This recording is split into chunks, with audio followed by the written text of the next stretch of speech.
Please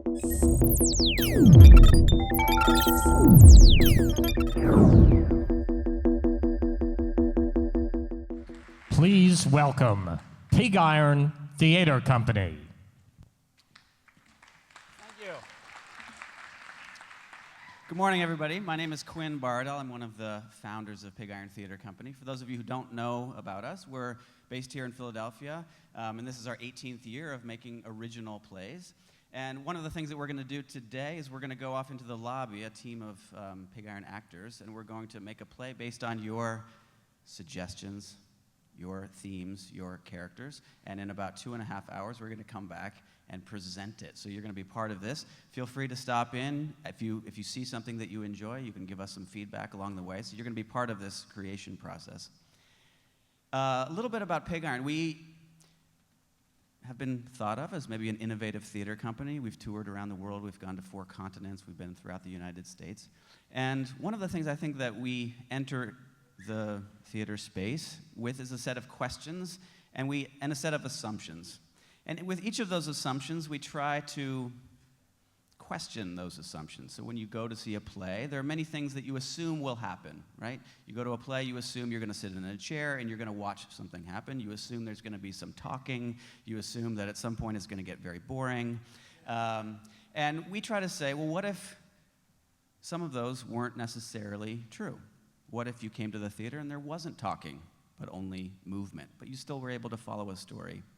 And what I think that does is it surprises people, wakes them up, and when we talk about innovation, the theme of the day, I think this is fundamentally what we want to do. We want to wake people up. So how do we do that? We question assumptions, we change perspectives, we break some rules.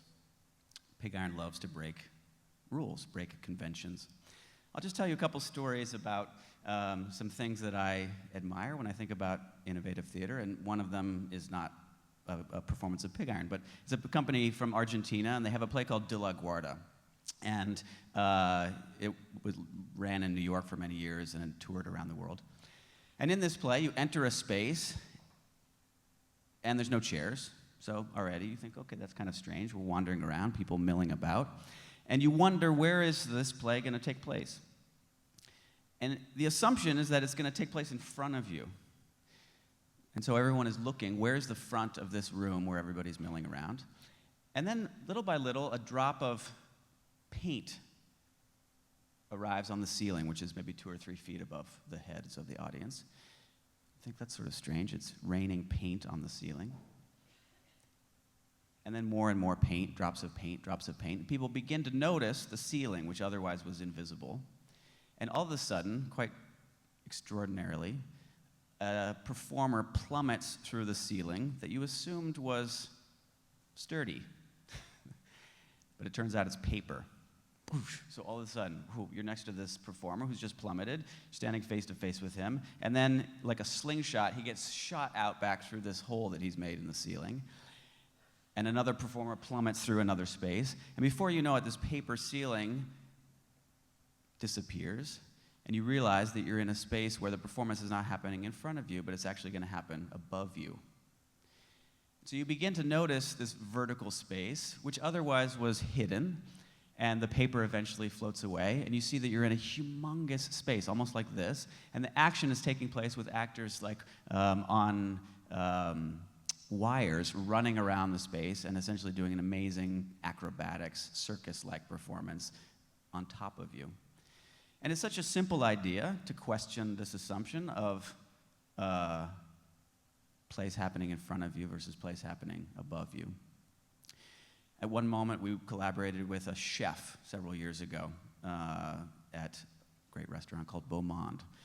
And we said, well, what if we came together and made a play in your restaurant, and while people are dining, all of a sudden, there's a performance, a little shadow puppet play. And what if, while they're eating, not only are they consuming, but the dessert that David Salama, the chef, has made is is framed like the image of the play. And so you're essentially watching the play while you're consuming it. Obviously, we've had dinner theater for many, many years, but this was dessert theater, so we thought it was a little innovative. When we enter the space to rehearse, we start from scratch. So we're not making plays where we're taking somebody else's script, we're starting from scratch. And the more we can really start from scratch and say, well, maybe it takes place indoors, maybe it takes place outdoors, maybe it takes place above you, maybe it takes place below you, the more we challenge our own thinking and step out of our own perspectives. We've then begun to teach this kind of work at places like Wharton and with companies to help people step outside of their own life and see the world from a slightly different perspective. So a little thought experiment we could conduct is we're all here in this space here today thinking about innovation, but what if you were here thinking about security systems? How would you notice this space differently? You might notice where the exits are. You might notice the vertical space. You might notice the congregation of people around you. You might start noticing different kinds of behaviors that otherwise would be invisible. If you came in and you were a building inspector, you might notice the space between chairs, what would happen in the case of an emergency, right? You would think about this space in a different way. So as actors, this is our job. Our job is to say, today I'm going to be somebody else, I'm going to see the world from a different perspective, and I'm going to hopefully widen my view, and maybe make some innovations. We're going to head off with our team of actors to a little stage, but before we do, I'd love to hear maybe a few themes that you might like to see a play about. You can just shout them out. Food. Great, I'll collect them and then we'll sort of assess here. Yeah, food, wonderful. Technology? Public transportation? Addiction to mobile devices.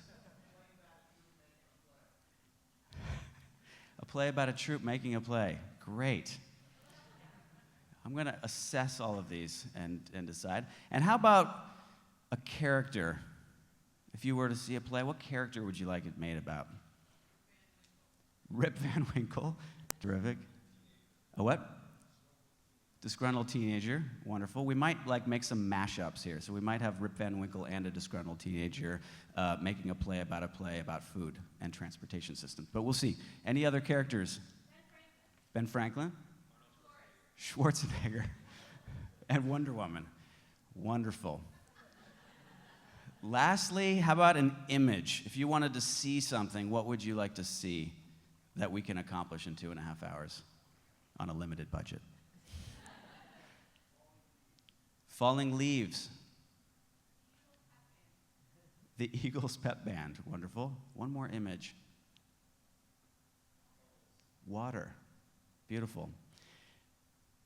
I'm going to take all of these suggestions, and we're going to go, and that's our starting point. So you've just provided the starting material for this play. At 12:16, if we work according to schedule, we will be back on the stage, and you'll see the play that you've just invented. Thank you.